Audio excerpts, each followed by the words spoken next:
하나님의 말씀을 보도록 하겠습니다. 고린도전서 4장 20절입니다. 고린도전서 4장 20절 시작. 하나님의 나라는 말에 있지 아니하고 오직 능력에 있음이라. 아멘. 자, 우리 큰비전 교회의 올해의 말씀 소망이 뭐냐? 첫째는 우리 성도님들이 전부 다 귀신을 쫓아내는 거예요. 귀신을 쫓아내는, 우리 성도님들에게 귀신을 쫓아낼 수 있는 능력이 있기를 소망하는 것이고요. 또 하나는 무엇이냐면 바로 손을 얹어 병을 고칠 수 있는 능력이 있기를 소망하는 것입니다. 병을 고칠 수 있는 능력, 또 하나님의 음성을 듣고 신앙생활하는 그러한 성도가 되기를 소망하는 겁니다. 그리고 예언할 수 있는 성도, 예언할 수 있는 성도가 되기를 소망하면서 이제 올 한 해 우리 성도들이 이 말씀을 가지고 뭐냐면 주님 앞에 기도해서 반드시 여러분들이 뭐냐면 이루어야 되는 거예요. 연말이 되면 어떤 분은 하나도 이루어지지 않는 사람도 있을 것이고, 어떤 사람은 한 가지, 두 가지, 세 가지, 네 가지 이렇게 이룬 사람들이 있을 것입니다. 저는 기대하고 소망하는 것은 우리 큰비전교회 모든 성도들은 이 네 가지를 다 행할 수 있는 그러한 사람이 되시기를 간절히 소원합니다. 왜냐하면 여러분, 기독교라고 하는 것이 무엇일까요? 기독교는 여러분 말뿐인 것, 깨닫는 것, 여기에서 멈추는 것이 아니라 그 말씀에 따르는 표적이 있는 것입니다. 그래서 오늘 여기에도 보면 우리 거기 있죠. 20절에 뭐라고 했어요? 자, 시작. 하나님의 나라는 말에 있지 않냐고 오직 능력에 있습니다. 네, 하나님의 나라는 말에 있지 않습니다. 능력이 있어요. 능력이 있어요. 이 말씀에 따르는 표적과 증거가 있는 것입니다. 성경에 기록된 말씀은 누구의 말씀이냐면 하나님의 말씀이기 때문에 반드시 따르는 표적이 있다는 것입니다. 우리 한번 마가복음 16장, 자, 마가복음 16장 20절에 보면 이런 말씀이 있어요. 마가복음 16장 20절 시작. 제자들이 나가 두루 전파할세 주께서 함께 역사하사 그 따르는 표적으로 말씀을 확실히 증거했다. 그러니까 여러분, 우리의 사명이라는 것은 이 기록된 말씀이 하나님의 말씀이고 이것이 이루어지는 말씀이라는 것을 우리가 확실히 증언할 수 있어야 되는 거예요. 주님께서는 제자들에게 이렇게 말씀하셨어요. 믿는 자들에게는 이러한 표적이 따를 것이다. 그리고 새 방언을 말할 것이다. 무슨 독을 마실지도 해를 받지 아니할 것이다. 그리고 뭐라 그랬어요? 병든 자에게 손을 얹어 나을 것이다. 이렇게 예수님이 말씀을 하셨어요. 제자들은 이 말씀을 가지고 나아갈 때에 이 말씀이 확실히 이루어지는 것을 그들이 보고 확인했다는 거예요. 그래서 제자들이 나가서 이 말씀을 증거할 때 확실히 따르는 표적으로 증거되어졌다라고 이렇게 말씀하셨어요. 그러니까 여러분, 이것은 제자들에게만 국한된 것이 아니라 믿는 자들이, 어느 한 시대에만 국한된 것이 아니라 어떻게 돼요? 저 믿는 사람들이 있는 그 시대에는 이러한 역사가 이루어져야 된다는 것입니다. 여러분, 기독교에 있어서 능력이라는 것은 굉장히 중요한 것입니다. 여러분, 이 초기 기독교, 그러니까 예수님 시대에 예수님의 말씀을 전한다는 것은 그것은 심히도 두려운 시대예요. 그때 당시에 예수님의 말씀을 전하게 되고 예수님을 말씀을 믿게 되면 출교를 당했어요. 출교를 당했어요. 그것뿐만 아니라 때로는 옥에 갇히기도 하고 그 다음에 뭐냐면 목숨을 잃기도 했습니다. 그렇기 때문에 여러분, 주의 제자들은 예수님께서 십자가에 못 박히실 때 어떻게 됐어요? 다 도망갔던 겁니다. 다 도망갔던 겁니다. 자, 그런데 그들이 다시 주님의 복음을 들고 서서 그 복음의 말씀을 전파할 때에, 그때에 어떻게 했습니까? 이들은 관원과 재판장들을 두려워하지 않고 또 뭐냐면 목숨을 잃는 것을 두려워하지 않았어요. 자, 우리 한번 성경을 한번 봐요. 어디를 보시냐면 사도행전 4장 4장, 사도행전 4장 우리 17절부터 우리 20절까지 보면 시작. 이것이 민간에 더 퍼지지 못하게 그들을 위협하여 이후에는 이 이름으로 아무에게도 말하지 말게 하자 하고 그들을 불러 경고하여 도무지 예수의 이름으로 말하지도 말고 가르치지도 말라 하니 베드로와 요한이 대답하여 이르되 하나님 앞에서 너희의 말을 듣는 것이 하나님의 말씀을 듣는 것보다 옳은가 판단하라. 우리는 보고 들은 것을 말하지 아니할 수가 없다 하니. 그러니까 이전에 위협하면 도망갔던 주의 제자들이 이제 다시금 예수 그리스도에 대하여 증언할 때에 관원과 재판장들이 그들을 위협하고 경고했음에도 불구하고 그들은 자기의 가진 바 이 복음을 전하는 일을 멈추지 않겠다라고 이렇게 이야기를 합니다. 여러분, 그들은 이것을 그들의 약속처럼 전하다가 어떻게 돼요? 또 잡혀오게 돼요. 또 잡혀오게 됩니다. 그때에 이제 뭐라고 얘기해요? 이제 사도들이 관원과 재판장들이 그들을 위협하면서 그들을 어떻게 돼요? 옥에도 갇히고 그 다음에 채찍질도 하고 그렇게 얘기합니다. 이때에 우리 40절, 자 사도행전 5장 40절에 보면 자 시작. 그들이 옳게 여겨 사도들을 불러 채찍질하며 예수의 이름으로 말하는 것을 금하고 놓으니 사도들은 그 이름을 위하여 능력받는 일에 합당한 자로 여기심을 기뻐하면서 공의 앞에 나갔더라. 그러니까 어떻게 돼요? 잡아가지고 다시는 그 일을 하지 말라. 그리고 아주 뭐냐면 채찍질도 하고 위협도 하고 그랬는데 주의 제자들은 그것을 어떻게 여겼다? 당연하게 여기고 그것을 기쁨으로 여겼다라고 이렇게 얘기하고 있어요. 그러면 무엇이 이 사람들로 하여금 이렇게 이 핍박과 고난 속에서도 그들이 강하고 담대하게 하나님의 복음의 말씀을 전할 수 있었는가 하는 거죠. 그것은 다른 것이 아니라 무엇이에요? 따르는 표적이었다는 거예요. 능력이었다는 거예요. 여러분들, 이 예수님이 하나님의 아들이라고 하는 이 사실은 어떻게 됐어요? 이건 절대로 믿을 수 없는 그러한 상황이에요. 그러니까 예수가 하나님의 아들이다. 이것은 이스라엘의 신앙으로는 절대 용납할 수 없는 일이라. 없는 일이에요. 여러분, 서기관들과 바리새인들, 제사장들이 예수님을 십자가에 못 박은 이유는 무엇이냐? 그가 메시아이기 때문에, 메시아라고 얘기했기 때문에 그를 십자가에 못 박은 게 아니에요.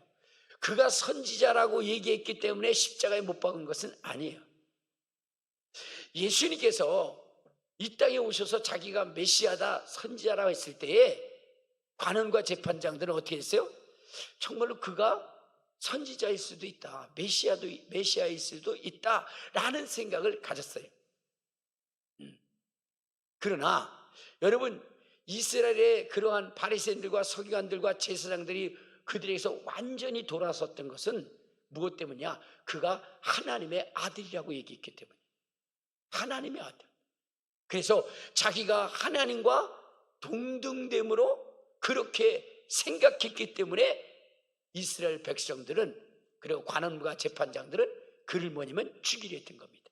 우리 한번 성경을 한번 봐요. 요한복음, 자 요한복음 우리 5장, 자 요한복음 5장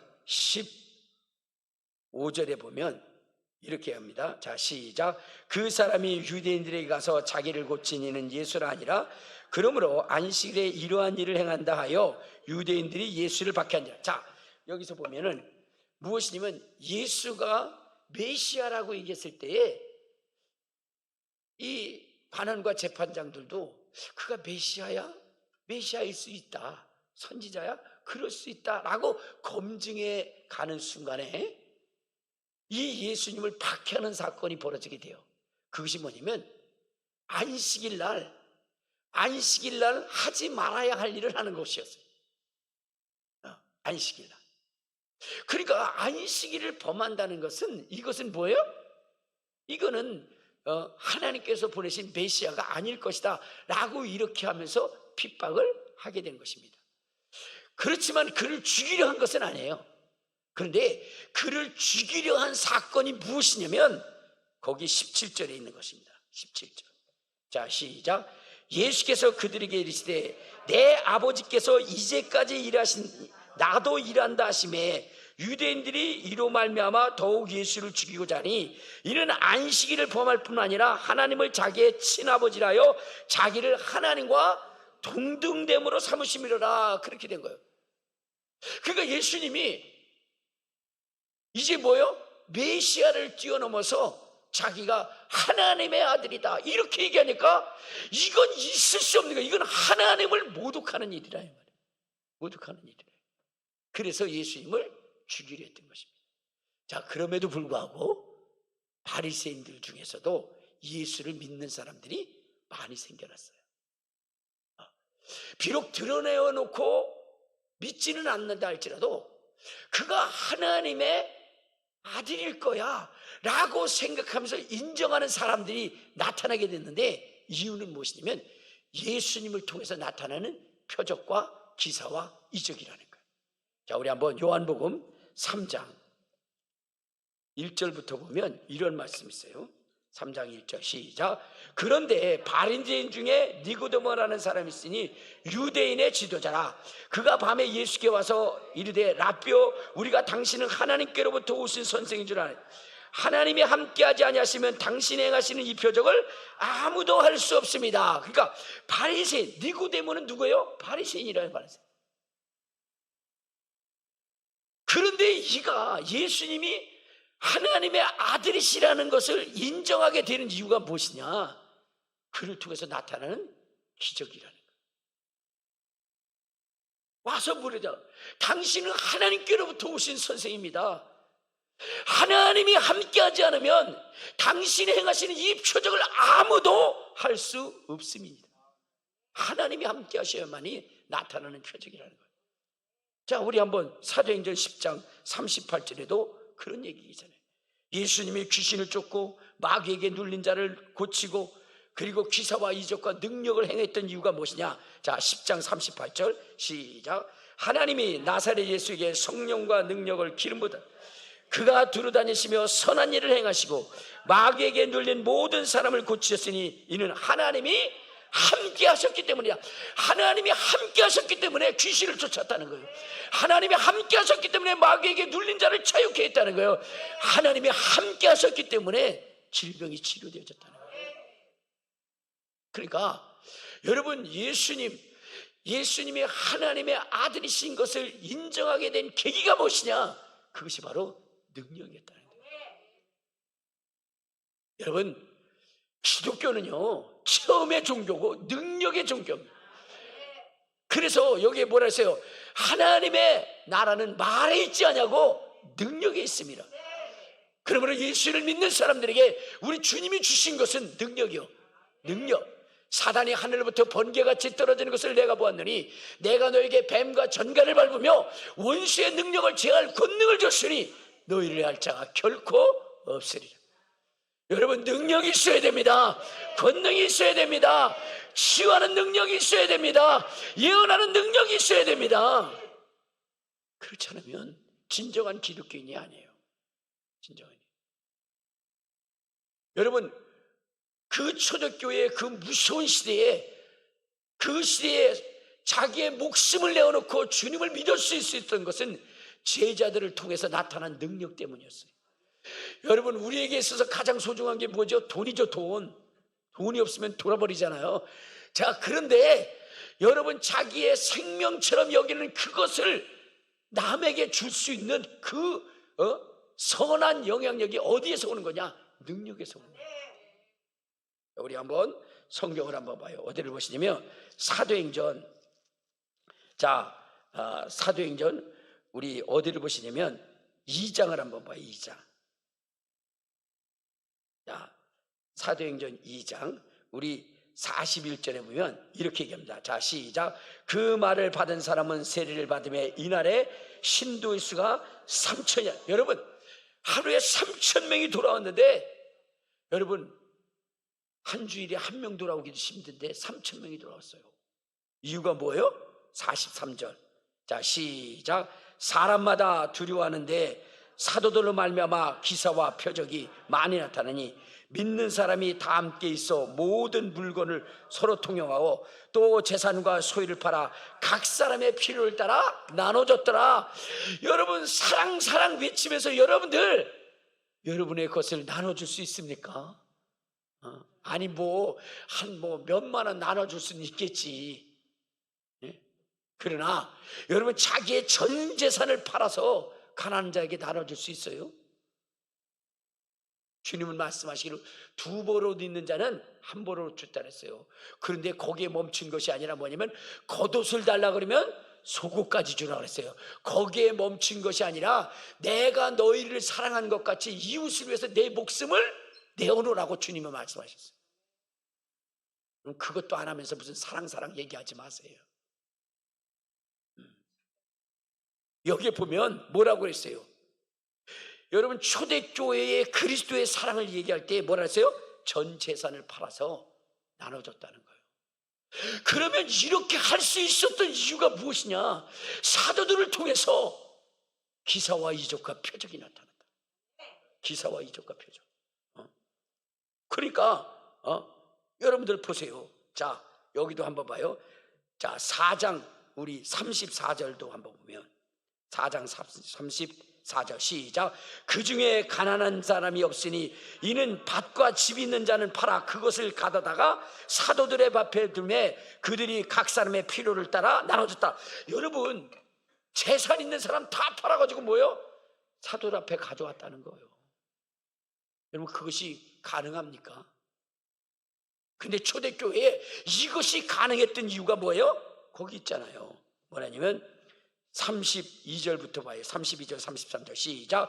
믿는 무리가 한 마음과 한 뜻이 되어 모든 물건을 서로 통용하고 자기 재물을 조금이라도 자기 것이라는 이가 하나도 없더라. 사도들이 큰 권능으로 예수의 부활을 증언하니 무리가 큰 은혜를 받았다. 그러니까 사도들이 뭐냐면 뭐예요? 큰 능력으로 부활을 증거했다는 거예요. 그러니까 사람들이 자기 것을 포기하게 되는 거예요. 죽은 자가 살아나고 문둥병자가 깨끗게 되어지고, 이러한 것들이 여러분, 목사님을 통해서, 여러분들을 통해서 나타난다고 한다면 그러면 어떻게 되겠어요? 포기할 수 있게 되겠죠. 그러니까 여러분들, 진정한 기독교에 그 영향력을 미치기를 원한다면 지금 교회에서 뭐가 일어나야 돼요? 바로 귀신을 쫓고 병을 고치고 하나님의 음성을 들으며 그리고 예언할 수 있는 그 능력이 이루어질 때에, 그때 여러분들 이웃의 영혼을 위해서 여러분의 목숨을 내어놓을 수 있게 되는 거예요. 말로만 가지고는 안 된다는 거예요. 우리 한번 성경을 봐요. 어디를 보시면 야고보서 2장. 자, 야고보서 2장에 보면 이렇게 이야기를 하고 있어요. 자, 2장 몇 절을 보시냐면, 자, 14절에 보면 믿음이 있다고 하는 자들을 책망하는 소리예요. 14절 시작. 내 형제들아, 만일 사람이 믿음이 있노라 하고 행함이 없으면 무슨 유익이 있으리요? 그 믿음이 능히 자기를 구원하겠느냐? 너희 중에 누구든지 만일 형제나 자매가 헐벗고 일용할 양식이 없는데 너희 중에 누구든지 그에게 이르되 평안히 가라, 덥게 하라, 배부르게 하라며 그 몸에 쓸 것을 주지 아니하였으면 무슨 유익이 있겠느냐?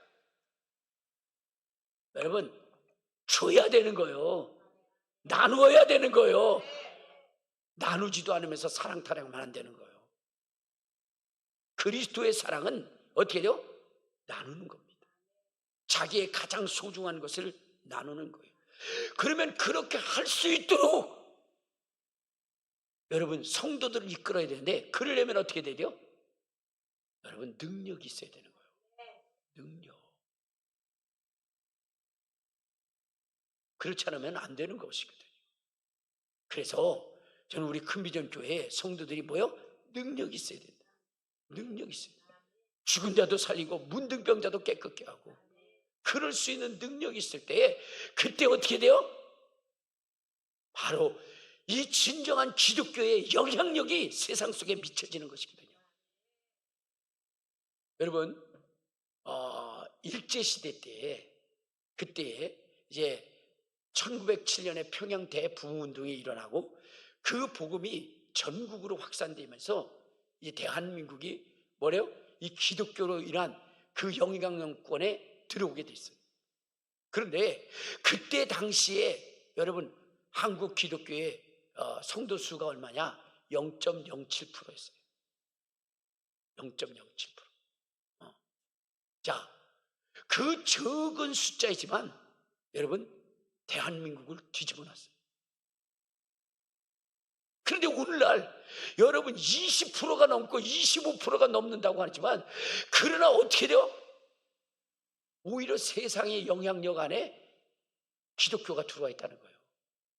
그래서 어떻게 됐어요? 세상 사람들이 얘기하는 것을 기독교인들이 따라가고 점쟁이를 찾아가고 그러는 일들이 비일비재하게 된다.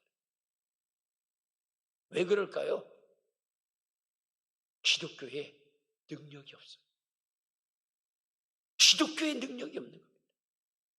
그렇기 때문에 뭐냐면 성도들이 강단의 말씀을 따라가는 것이 아니라 세상의 이치와 풍습을 따라 살아가고 있는 거예요.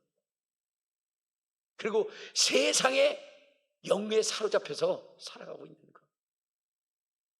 지금 한국 기독교는 아하왕 시대처럼 엘리야 시대처럼 바알이 하나님이고 하나님이 바알인 시대 속에 살아가고 있는 거예요. 그러니까 진정한 살아계신 하나님을 만나지 못하고 이것도 하나님 저것도 하나님의 그런 식 속에 살아가고 있다는 거예요. 왜 그럴까요? 왜?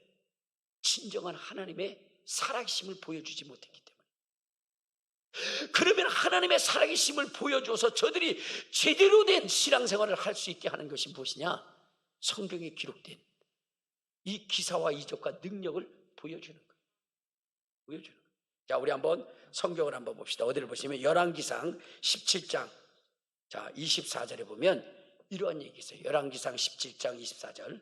자, 시작. 여인이 엘리야에게 이르되 내가 이제야 당신은 하나님의 사람이시오 당신의 입에 있는 여호와의 말씀이 진실한 줄을 알아. 그러니까 여기에 보면 뭐라 했어요? 여인이 뭐라 했어요? 엘리야에게 이르되 내가 이제야 당신은 하나님의 사람이시오 당신의 입에 여호와의 말씀이 있는 것 그것을 내가 인정합니다. 이렇게 고백하게 됩니다. 이유가 뭘까요? 엘리야를 통해서 나타난 하나님의 기적이었어요. 근데 기적은요 어떻게 돼요? 한 번 체험했다고 해서 그것이 막 주님만 목숨 걸고 그런 게 아니에요. 계속해서 체험해야 됩니다. 교회는 끊임없이 뭐가 나타나야 돼요? 기적이 나타나야 되는 거고 그것을 성도들이 계속해서 체험해야 되는 거예요. 이 여인이 뭐예요? 이제 아합 시대에 살아갈 때 이 여인 어떠냐? 바알이 하나님이고 하나님이 바알이다라고 하는 그러한 시대 속에 아마 살아갔던 것 같아요. 자, 우리 한번 열왕기상 18장 20절부터 21절에 보면 이런 얘기가 있습니다. 자, 시작. 아합이 이에 이스라엘의 모든 사람으로 보낸 선지자들을 갈멜산으로 모으니라. 엘리야가 모든 백성에게 가까이 가서 이르되 너희가 어느 때까지 둘 사이에서 머뭇머뭇하려느냐? 여호와가 만약 하나님이면 그를 따르고 바알이 만약 하나님이면 그를 따르는지니라. 아니 백성이 말 한마디도 대답지 못하다. 그러니까 이때의 이 이스라엘 사람들의 신앙은 뭐냐면 바알이 하나님이고 하나님이 바알이었어요. 왜? 하나님 속에 하나님을 믿는 자 속에 아무런 기사와 이적과 표적도 나타나지 않고 바알을 믿는 자들 속에 아무런 역사도 안 일어나니까 바알이 하나님이고 하나님이 바알이지 뭐 이런 신앙을 가졌던 겁니다. 이 3년 6개월의 가뭄 속에 살았던 과부도 그렇지 않았을까? 그런데 이 집에 누가 찾아가냐? 엘리야가 찾아갑니다. 그때 그의 형편을 보니까 어떻게 해요? 마지막 남은 밀가루와 기름을 통해서 떡을 만들어서 먹는 것 그리고 다 죽으려고 이렇게 했을 때 누가 갔어요? 엘리야가 갔습니다. 그리고 그것을 달라고 했어요.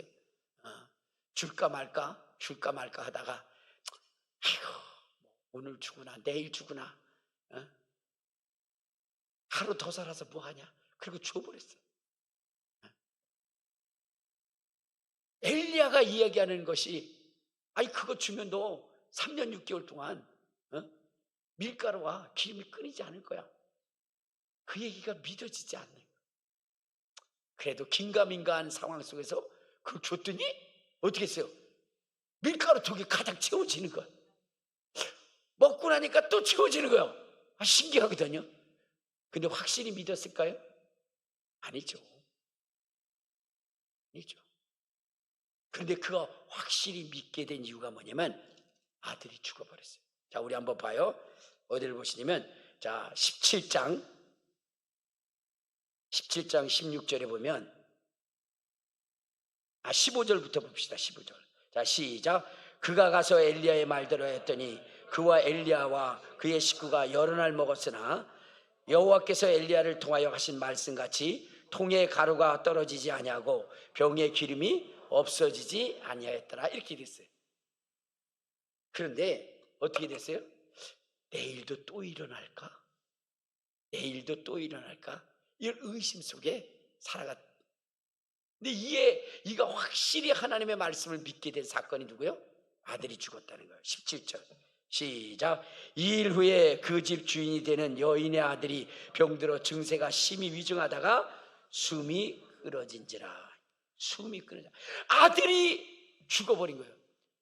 아니 밀가루는 계속 채워지는데 누가 죽은 거예요? 아들이 죽은. 그러니까 그러면 그렇지 라고 하면서 엘리야를 원망하게 됩니다. 근데 엘리야가 와서 어떻게 했어요? 그를 살린 거예요. 그를 살린 거예요. 그때야 그는 뭐라 그랬어요? 당신이 하나님의 사람인 것과 당신의 입술에 하나님의 말씀이 있는 것을 내가 인제야 인정하나이다. 그러니까 여러분들의 믿음이 확실하고 분명하고 요동하지 않고 흔들리지 않으려면 기적을 체험해야 되는 거예요. 여러분이 가진 바 그 이름으로, 예수 이름으로 귀신을 쫓아야 되는 것이고, 여러분의 손을 통해서 병을 고쳐야 되는 것이고, 오늘도 여러분들이 답답하고 힘들 때, 하나님 앞에 부르짖을 때 주님의 음성이 들려줘야 되는 것이고, 남들의 힘들고 어려운 문제를 여러분들이 파악하고 예언을 통해서 그들에게 소망을 주고 희망을 줄 수 있는 그런 사람이 되어야 되는 거예요. 그럴 때 여러분의 믿음도 확실해지는 것이고, 여러분도 함께한 사람들도 어떻게 되는 거예요? 믿음이 분명해지는 것입니다. 분명해지는 거예요. 오늘 여러분들 어영부영한 신앙생활을 하면서는 안 돼요. 확실하고 분명한 신앙생활을 여러분들이 해야 되는 것입니다.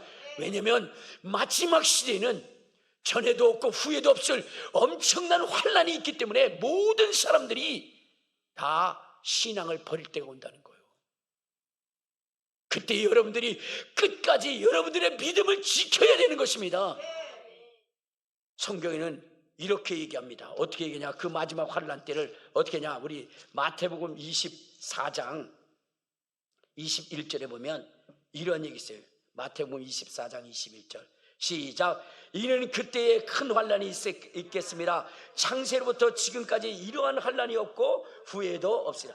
여러분, 그 마지막 때에는 엄청난 환란이 있다는 거예요. 근데 그 환란 때 여러분들이 신앙을 지켜야 돼요. 믿음을 지켜야 되는 거예요. 왜? 끝까지 견디는 자는 구원을 받기 때문에. 그런데 그날의 그 환란이 얼마나 무서우냐? 우리 한번 누가복음, 자, 우리 누가복음 21장에 보면 이렇게 얘기합니다. 자, 누가복음 21장, 자, 우리 24절부터 봅시다. 시작. 그들이 그 칼날에 죽임을 당하며 모든 이방에 사로잡혔고 예루살렘은 이방인의 때가 차기까지 이방인들에게 짓밟히리라. 1월 성신에는 징조가 있겠고 땅에서는 민족들이 바다와 파도의 성난 소리로 인하여 환난 중에 곤고하리라. 사람들이 세상에 임할 일을 생각하고 무서움으로 기절하리니 이는 하늘의 권능들이 흔들리겠습니다. 사람들이 기절할 정도의 환난이 온다는 거예요. 환난이 온다. 여러분, 그날에는 사랑도 식어지고 다 뭐냐면 끝난다는 거예요. 여러분, 어느 정도의 그러한 환란이 오느냐, 우리 마가복음 13장에 보면 이렇게 얘기합니다. 자, 마가복음 13장 12절. 자, 시작. 형제가 형제를, 아버지가 자식을 죽는 데 내어주며 자식들이 부모를 대적하여 죽게 하려. 여러분, 부모 자식 간의 이 관계를 천륜이라고 그러잖아요. 천륜은 뭐냐면 그 누구도 끊을 수 없는 거예요. 그런데 오늘 여러분들 마지막 시대는 이 천륜마저도 끊어질 때가 있다. 그런데 여러분들, 끝까지 신앙을 지키는 자만이 구원을 얻을 것이라고 얘기했잖아요. 끝까지 견디는 자는 구원을 받을 것이다. 그런데 끝까지 그렇게 견딜 수 있는 원동력은 무엇이냐? 내가 체험했던 기사와 이적과 능력과 표적이고 성령의 충만한 은혜였다는 것입니다. 그러므로 이 마지막 시대를 대비한 우리가 대비해야 되는 것은 무엇이냐면, 많은 기사와 이적과 능력을 통해서 하나님의 살아계심을 내가 확증하는 것이고, 성령의 충만한 능력을 통해서 여러분들을 통해서 기사와 이적과 능력이 나타나야 된다. 여러분, 이것을 지나가는 소리로 듣지 마시기 바랍니다. 지나가는 소리. 여러분, 제가 어렸을 때에 어떤 일이 있었냐? 그때 학교를, 초등학교인가 중학교는 지금 헷갈리는데, 그때에 선생님이 이런 말씀을 하셨어요. 우리나라가 이제 앞으로 엄청나게 부자가 될 것이다. 그러면서 뭐라 그러냐? 이제 각 집집마다 뭐가 있을 거냐? 자동차가 한 대씩 있을 것이다. 이렇게 얘기했어요. 저 어렸을 때. 그랬을 때 제 어린 나이에 여러분, 그걸 믿었을까요? 안 믿었을까요? 안 믿었어요. 여러분, 어린 시절에 선생님의 말씀은 절대적인 거였어요. 근데 저는 그걸 믿을 수가 없었어요. 왜? 그때 깡보리밥만 먹고 여러분, 새끼 중에 한두 끼를 걸릴 때인데, 여러분, 자전거도 없는 시대에 고무신 신고 다니는 시대에, 여러분, 허연 고무신만 신어도요, 그 집은 잘 사는 집이었어요. 우리는 검은 고무신 신고 그것도 다 기어 신어가지고 그랬던 시대에 살았어요. 그런데 그때 뭐요? 자동차 끌고 다닌다고요? 말도 안 되는 소리였죠. 근데 세월이 지나고 나니까 진짜 이루어지더라고요. 여러분, 집에 차 없는 집이 있습니까? 다 있잖아요. 또 여러분, 어떤 일이 있었냐면, 금 있잖아요. 금이 그때 20만 원 할 때, 그때 목사님, 금을 사둬야 됩니다. 금을 사둬야 됩니다. 금을 사두면 앞으로 이것이 70만 원, 100만 원 갈 것입니다. 그러면서 얘기했어요. 근데 그때 제가 생각했어요. 여러분, 애들이 돌이 되면 뭐 하죠? 돌반지 해주잖아요. 그렇죠? 근데 그때 한 돈이 얼마냐? 그때 5만에서 6만 원 할 때. 그런데 그것이 어디예요? 24만 원을 간 거야. 24만 원. 그래서 24만 원 가니까, 그러니까 그때 뭐냐면 그게 100만 원 간다고 그러니까 제가 콧방귀 꼈어요. 아니, 5만 원에서 20만 원 된 것도 이거 엄청나게 오른 거다. 뭐 이 금이 100만 원을 가냐? 그러면서 말을 안 들었어요. 근데 지금 100만 원 가요. 100만 원 한 돈에. 그때 내가 말 들었으면 어떻게 됐을까요? 부자 됐겠지.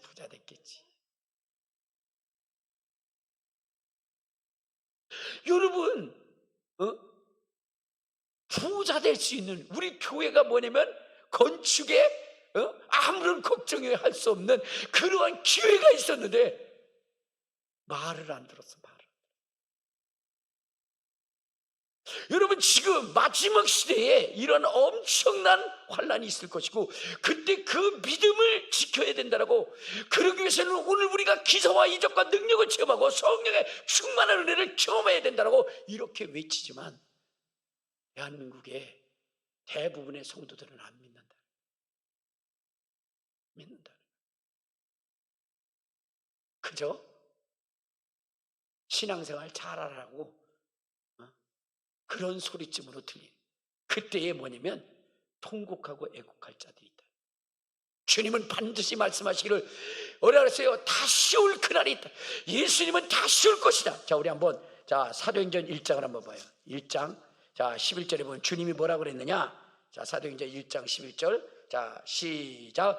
이르되 갈릴리 사람들아 어찌하여 서서 하늘을 쳐다보느냐? 너희 가운데 하늘로 올려주신 이 새는 하늘로 가심을 본 그대로 오시리라. 주님이 이렇게 말씀하셨어요. 자, 그런데 이것을 믿고 어때요? 전심으로 따라간 인생들은 그날에 뭐냐면 기뻐 찬양하며 휴거대에 올라갈 거예요. 그러나 그때 어떤 자들이 있을 것이라고 얘기했느냐? 우리 한번 요한계시록 1장에 보면 이렇게 얘기하고 있어요. 요한계시록 1장, 우리 거기 몇 절을 보시냐면 7절에 보면 6절 7절을 한번 봐요. 자, 시작. 그의 아버지 하나님을 위하여 우리를 나라와 제사장으로 삼으신 그에게 영광과 능력이 세세토록 있기를 원하노라. 아멘. 볼지어다 그가 구름을 타고 오시리라. 각 사람이 눈이 그를 보겠고 그를 찌른 자들 볼 것이요 땅에 있는 모든 족속이 그로 말미암아 애곡할 일이 있다는 거예요. 주님이 오실 때 통곡할 자들이 있다는 거예요. 주님이 오실 때 휴거될 자들도 있지만 그러나 통곡할 자들이 있다는 거예요. 어떤 자들이 통곡할까요? 여러분, 이러한 주님의 경고의 메시지들을 듣지 않고 자기 생각과 뜻대로 신앙생활을 한 사람들, 그 사람들은 통곡할 것입니다. 그러나 하나님의 말씀대로 증거하는 대로 순종하고 나간 사람들은 어떻게 돼요? 잘 있거라 나는 갔노라. 7년 한란 오기 전에 나는 갔노라. 세상의 시달림도 이제 끝나고 오늘에야 하늘 문이 열리었구나. 여러분, 이렇게 외쳐도 아이고 웃기는 소리라 이렇게 얘기했던 사람은 통곡하고 절망하고 탄식할 것이지만, 그러나 지금 시간이 있을 이때에 여러분들에게 말씀하는 이 말씀을 듣고 귀신 쫓고 병 고치고 음성 듣고 예언하며 하나님의 말씀에 충성을 다하고자 하는 그렇게 힘쓴 자들은 어떻게 돼요?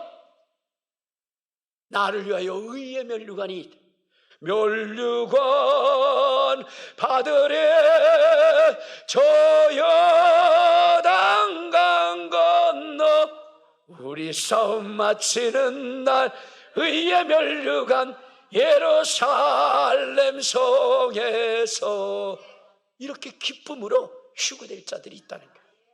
무엇을 선택하겠습니까? 여러분, 신앙을 따르고 세상의 일치와 논리를 따르며 신앙생활을 하셨는데 우리는 하나님의 말씀을 따라 살아가는 인생. 지금 한국 기독교가 한국 성도들이 불행하는 것은요 무엇이냐면 성경에 있는 그대로의 말씀을 그대로 가르쳐주지 않는다는 거예요. 마지막 시대를 대비할 수 있도록 전신갑주를 입게 하는 이것을 뭐냐면 입지 못하게 한다는 거예요. 이것이 참담한 거예요. 성경에 보면 귀신 쫓는 거 나오잖아요. 병 고치는 거 나오잖아요. 예언하는 거 나오잖아요. 그런데 그것은 옛날이나 있었다고. 지금은 그것이 뭐냐면 어떻게 해요? 있으면 이단이라고 이렇게 얘기하는 사람들이 얼마나 많아요. 그러니 여러분, 이러한 능력과 권능을 경험하지 못한 사람들이 그 환난을 이길 수 있겠습니까? 이길 수 없지요. 전통에 꽉 사로잡힌 사람, 하나님의 말씀이 아니라 사람이 전해준 전통에 꽉 묶여있는 사람들, 여러분, 이러한 신앙생활한 사람들은 마지막 환난 때에 그 믿음을 지킬 수가 없는 것입니다. 신철 성결교회의 제3대 목사님이신 정진경 목사님이라는 분이 계세요. 그분이 이제 신촌 선결교회에 부임을 하셨어요. 그래서 가가지고 이제 뭐냐면 여러 가지 전통들을 뜯어 고치려고 하는 중에 하나가 무엇이냐면 그것이었어요. 이제 신발을 신고 예배당까지는 두르는데, 그런데 뭐냐면 이 강당, 이 강당에는 뭐를 신지 못해요? 신발을 신고 못 올라가게 하는 거예요. 근데 이 목사님이 생각할 때 어떻게 됐어요? 이게 신발을 벗고 올라가면 벗어놓은 모습도 별로 아름답지 않고, 또 뭐냐면 여름에 다니다 보면 이게 냄새가 많이 나잖아요. 그래도 신발 속에다 붙잡아 매놓으면 괜찮은데 어떻게 돼요? 신발을 벗으니까 냄새가 나고, 그러니까 목사님이 장로님들한테 그런 거예요. 장로님, 이제는 우리가 강단에 올라갈 때 신발을 벗지 말고 구두를 신고 올라가도록 그렇게 합시다. 그랬더니 장로님들이 난리가 난 거예요. 목사님, 어떻게 그런 말씀을 하시겠습니까? 어떻게? 세상에 이곳저곳을 밟고 다녔던 그 신발을 신고 지성소인 강단에 그냥 올라가다니요, 말도 안 됩니다. 왜 그렇게 불경스러운 말씀을 하십니까? 하면서 장로님들이 막 들고 일어난 거예요. 그래서 목사님이 다음 주에 올 때 그 예배당 문 앞에서 들어가려고 하는 사람들보다 신발 벗고 들어가라 그래요. 신발 벗고. 그러니까 성도들이 막 난리가 난 거예요. 목사님, 왜 그러세요? 장로님들이 왜 그러냐고, 왜 이렇게 하냐고. 아니, 이 사람들이 다 신발 벗고 여기 들어가면 이게 얼마나 복잡할 텐데 그게 말이나 되냐고. 그래서 목사님이 그랬다는 거예요. 아니, 장로님들, 우리가 이 교회는 하나님의 집이라고 해서 성전이라고 합니다. 거룩한 집. 근데 이 교회를 지어서 하나님 앞에 드릴 때에 강대상만 지성소로 해가지고 하나님께 드린 적 있습니까? 우리 이거 전체 다 드린 거예요. 그럼 강대상에 신발 벗고 올라가야 된다면 이 예배당도 신발 벗고 들어가야 되죠. 그렇게 얘기했더니 장로님이 눈을 껌뻑껌뻑 하더니 그 다음 저는 그냥 올라가지요 뭐 이렇게. 그러니까 결과적으로 하나님의 말씀 때문에 신발 신고 성전에 올라가지 못한 것이 아니고, 여러분 뭐 때문에요? 사람의 편의 때문에. 그러니까 성전에 들어올 때는, 예배당에 들어올 때는 신발 신고 들어오고, 여기는 뭐예요? 올라가지 말고. 그건 무슨 얘기예요? 여기서 다 신발 벗고 오면 복잡하니까 신발 신고 온 거고, 여기는 복잡하지 않으니까 신발 벗고 오고. 그것이 밑바닥에 깔려 있는 거 아니냐 이 말이에요. 원래 목적은 그거 아니에요? 하나님의 성전 지성소라면 여러분 예배당 전체도 신발 신고 들어오면 안 되지. 그러니까 여러분 모든 전통이 뭐예요? 사람의 편리에 의해서 정해진 거예요. 그래서 하나님은 뭐라고 그랬어요? 자, 마가복음 7장을 한번 봐요. 마가복음 7장. 자, 아까 읽었나요? 7장 7절부터. 자, 시작. 사람의 계명으로 교훈을 삼아 가르치니 나를 헛되이 경배한다 하였느니라. 너희가 하나님의 계명은 버리고 사람의 전통을 지키느니라. 또 이르시되 너희가 너희 전통을 지키려고 하나님의 계명을 저버리는구나. 왜냐면 지금 이게 뭐 하는 것이냐면요, 이제 주의 제자들이 이제 음식을 먹을 때 손을 씻지 않고 먹은 거야. 그랬더니 이 장로들이 난리가 난 거예요. 어떻게 음식을 먹는데 손을 씻지 않고 그러냐? 어떻게 그 더러운 것을 이 성전 속에 집어넣느냐? 뭐 이런 얘기겠죠. 그런데 실질적으로 뭐요? 하나님의 말씀은 저버리는 거예요. 주님은 무엇을 얘기하냐? 들어가는 것이 뭐냐면 더러운 것이 아니다 이게. 더러운 것. 네 마음속에서 나오는 것이 더러운 것이다 이 말이에요. 음식은 먹고 뒤로 나가는 것이다. 그러나 내 마음속에서 나오는 건 뭐예요? 살인하는 거, 음란하는 거, 도둑질하는 거, 남을 미워하는 거. 주님은 그것을 하지 말라 그랬는데 그것은 마음껏 정죄하고 비판하고 남을 죽이고 자기가 최고라고 얘기하고, 그러면서 아무것도 아무런 영향력도 할 수 없는 이것은 안 지키면 큰일 난다고 난리를 피는 거죠. 그래서 주님이 말씀하시는 거예요. 어찌하여 너희는 너희의 전통을 가지고 하나님의 말씀을 범하느냐.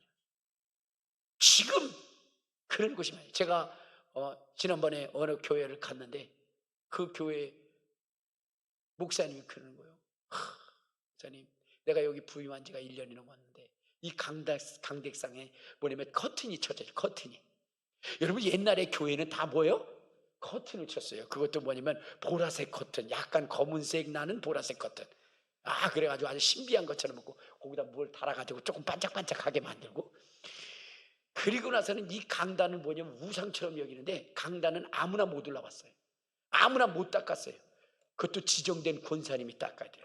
이것도. 근데 닦을 때도 막 이렇게 닦으면 안 돼요. 경망스럽게 닦으면 안 돼요.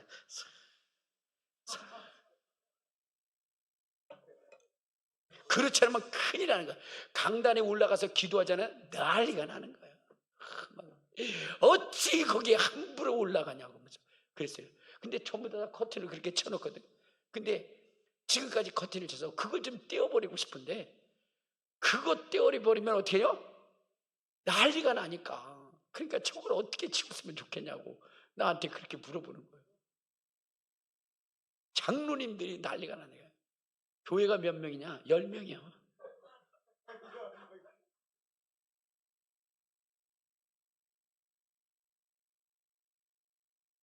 여러분, 그런데 그것 때문에 내가 저기 거기 작동인가? 거기에 갔는데, 거기 갔을 때 그 목사님이 예배당을 했는데, 예배당은 뭐냐면 의자를 이런 의자를 바꿨어요. 근데 여기 강단의 의자는 그 옛날에 있잖아요. 그 나무로 돼 있는 거, 법관들이 앉았던 그 자리, 그거 그대로 있는 거여서 목사님 왜 저거 안 치고 이렇게 했을 때 말도 이 예배당에 그 의자 있잖아요.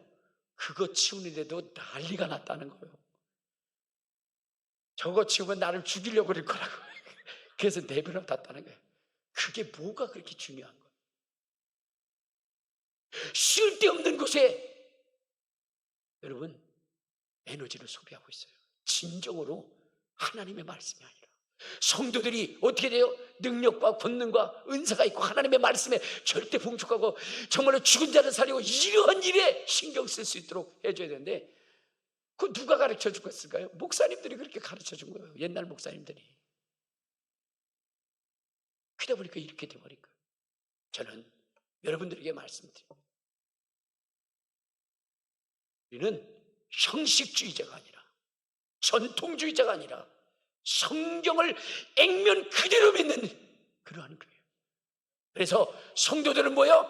귀신을 쫓아야 되고, 성도들은 병을 고쳐야 되고, 성도들은 하나님의 음성을 들어야 되고, 성도들은 예언할 수 있어야 되는 거예요.